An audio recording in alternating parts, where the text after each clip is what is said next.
Təəssüflər olsun ki, qeyd elədiyiniz sualınızda qeyd elədiyiniz o cəmiyyətin tənqidi, cəmiyyətin təsiri, cəmiyyətin baskısı hər gün qarşılaşdığımız bir durumdur və bu toplum düşüncəsidir. Toplumun düşüncəsi hər hansı bir bu xaosdur.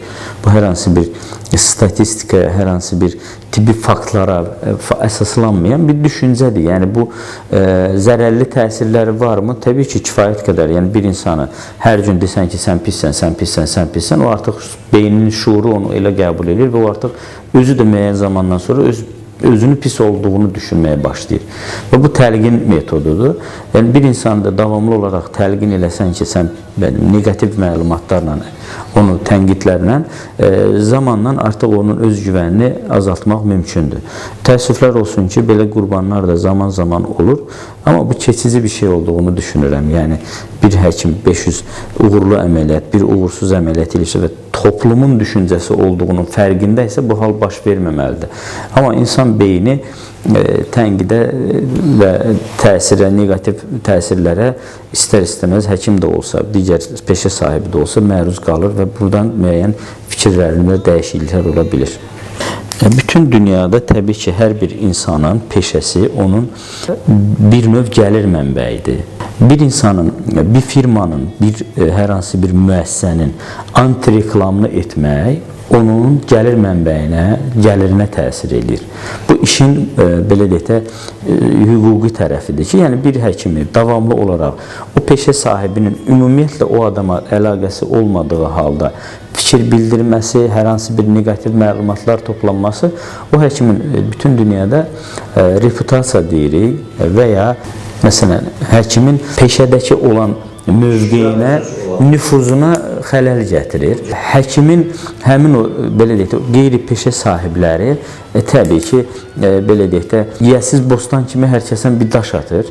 Təbii ki, insan, belə deyək də, cəzalandırılmalıdır. Toplumun belə bir düşüncəsi var ki, yəni bu adam yanlış eləyibsə cəza kəsilməlidir. Biz Hammurapi qanunları əsrində, erasında yaşamırıq. Biz normal, sivil, bugün 21-ci əsrdə yaşayırıq. 21-ci əsrdə bütün bunlar, bütün dünyada, əksər ölkələrdə qanunla tənzimlənir. Və insanların bu həkimlikdə, təbabətdə bugün bizdə olan, belə deyək də, tam mənası ilə desək, biabırçılıq dünyanın əksər ölkələrində demək olar ki, yoxdur. Gündəlik məişətdə baş verən problemlər sosiallaşdırılır və bunların da böyük bir qismi filan həkim, filan xəstəni belə elədi, filan həkim, nə bilim, filan uşağı, ananı doğuş zamanı filan cür elədi, əməliyyatdan sonra bu oldu. Yəni gündəlik artıq bizim bu son illərdir, gündəlik artıq sosial mediada bir məişət zərurətinə çevrilib, məişətdə olan tələbatlar çevrilib ki, yəni bugün görəsən hansı həkim tənbih və tənqid olunacaq. Bu da onun sosial nüfuzuna zərər verir. Təbii ki, onun maddi rifahını və sənətində, belə deyək də, tutduğu mövqeyini müəyyən qədər də olsa azaldır.